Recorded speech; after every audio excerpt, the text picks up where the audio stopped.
এদেশের আকাশে বাতাসে মাটিতে নদীনালা খালবিল বিভিন্ন জায়গায় ভালোবেসে যিনি বারবার ফিরে আসার কথা বলেছেন তার কবিতায়, তার গল্পে এবং তার উপন্যাসে, তিনি হচ্ছেন ৩০-এর দশকের জনপ্রিয় একজন কবি জীবনানন্দ দাশ। তার এই কবিতার চিত্ররূপতার কারণে রবীন্দ্রনাথ ঠাকুর তাকে চিত্ররূপময় কবি বলেছেন। বুদ্ধদেব বসু তাকে নির্জনতম কবি বলেছেন। শুদ্ধতম কবি বলেছেন অন্ধ্রশঙ্কর রায়। তার কবিতায় আধুনিক জীবন চেতনা ফিরে পাওয়া যায়। বিপন্ন মানবতার নীলকণ্ঠের কবি তিনি ধূসরতার কবি, তিনি তিমির হরণের কবি এবং সর্বশেষ আমরা যেটাকে তাকে বলি রূপসী বাংলার কবি। কিন্তু সেই সময়ে তিনি জনবিচ্ছিন্ন ছিলেন। তো তার লেখা থেকে প্রত্যেক পরীক্ষায় বিসিএস সহ প্রাইমারি এবং অন্যান্য চাকরি পরীক্ষায় প্রশ্ন আসে। তো আজকে আমরা জীবনানন্দ দাশের সেই গুরুত্বপূর্ণ বিষয়গুলো জানবো যেগুলো পরীক্ষার জন্য উপযোগী। তো প্রথমে আমরা জানবো এখানে জন্ম। জীবনানন্দ দাশের জন্ম হয়েছে কত সালে? 1899 সালে।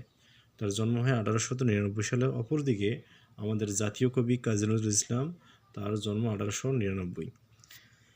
তো মৃত্যু হয়েছে 1954 সালে। এটা ট্রাম দুর্ঘটনায় তিনি মারা যান।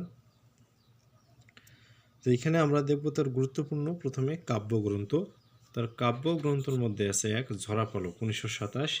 এটি তার প্রথম প্রকাশিত কাব্যগ্রন্থ। এটা ঝরাপলকটা হচ্ছে তার প্রথম প্রকাশিত কাব্যগ্রন্থ, সালটা হচ্ছে 1927। তারপরে বনলতা সেন 1942 সালে প্রকাশিত। এই বনলতা সেনে বনলতাকে নিয়ে যে কবিতা আছে, মনোমুগ্ধকর একটি কবিতা, আপনারা যারা পড়েন অবশ্যই পড়বেন। তারপরে আছে ধূসর পাণ্ডুলিপি, মহাপৃথিবী, 60টি তারার তিমির, রূপসী বাংলা, বেলা অবেলা কালবেলা। তো এই কয়েকটা হচ্ছে গুরুত্বপূর্ণ কাব্যগ্রন্থ যেগুলো প্রায়শ পরীক্ষায় এসে থাকে, তো এগুলো ভালো করে পড়তে হবে। তারপরে দেওয়া আছে কবিতা, বর্ষা আবাহন, এটা হচ্ছে প্রথম কবিতা। তো কাব্যগ্রন্থ আমরা জানলাম। এখানে কাব্যগ্রন্থগুলোর মধ্য থেকে আবার এখানে যে বিষয়টা সেটা হচ্ছে কবিতা। তার প্রথম কবিতা হচ্ছে বর্ষা আবাহন। তারপরে বনলতা সেন, বিখ্যাত কবিতা বনলতা সেন, হাই সিল, অবসরের গান, পেঁচা বোধ, আবার আসিব ফিরে। তো কবিতাগুলো যদিও এভাবে না থাকে, এই বনলতা সেন যেটা আছে এটা পরীক্ষায় আসে। বনলতা সেন কার লেখা, এটা পরীক্ষায় আসে। আর বনলতা সেন যে কবিতা তিনি লিখছেন, এটা যেমন ইংরেজি কবিতা আছে টু এডগার অ্যালান পোর লেখা টু হেলেন, ধরা হয় যে এখান থেকে তিনি এটা অনুবাদের মতো সংকলিত করেছেন টু হেলেন থেকে, এডগার অ্যালান পোর টু হেলেন থেকে। এটা পরীক্ষা থাকতে পারে বা আসে আর কি। নিচে দেওয়া আছে যে এডগার অ্যালান পোর রচিত টু হেলেন কবিতা থেকে তিনি রচনা করেন বনলতা সেন। এরপর আসবো আমরা উপন্যাসের ক্ষেত্রে লেখা আছে মাল্যবান, সতীর্থ, কল্যাণী।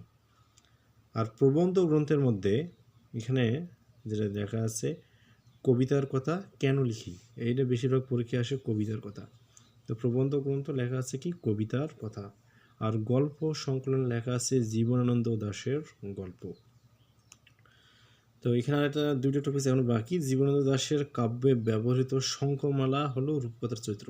শঙ্খমালা, এই শঙ্খমালাটা হচ্ছে রূপকথার চরিত্র। তারপরে জীবনানন্দ দাশের উপর গবেষণা করেন কে? ক্লিন্টন বি সিলি, ইনি আর কি এখানে গবেষণাটা করেন। বিগত বিসিএস পরীক্ষায় জীবনানন্দ দাশের থেকে যে প্রশ্নগুলো আসছে আমরা দেখে নেব। 1 নম্বর প্রশ্ন হচ্ছে ইংরেজি ভাষায় জীবনানন্দ দাশের উপর গ্রন্থ লিখেছেন কে? Answer B, Clinton B Seely. তারপর 2 নম্বর জীবনানন্দ দাশকে নির্জনতম কবি বলেছেন কে? তো এটা অ্যান্সার হচ্ছে কি বুদ্ধদেব বসু। 3 নম্বর জীবনানন্দ দাশের প্রবন্ধ গ্রন্থ কোনটি? প্রবন্ধ গ্রন্থ হচ্ছে কবিতার কথা। 4 নম্বর দেওয়া আছে জীবনানন্দ দাশের জন্মস্থান কোন জেলায়? অ্যান্সার এ হচ্ছে বরিশাল জেলা। জীবনানন্দ দাশের রচিত কাব্যগ্রন্থ এটা হচ্ছে ধূসর পাণ্ডুলিপি। এই প্রশ্নগুলো পূর্বের বিশেষ পরীক্ষায় আসছে। এবং অন্যান্য পরীক্ষার জন্য এই প্রশ্নগুলো অনেকটা গুরুত্বপূর্ণ। আপনারা আরও যদি ডিটেলস পান তো এখান থেকে পড়ে নেবেন, ইনশাআল্লাহ পরীক্ষায় কমন থাকতে পারে।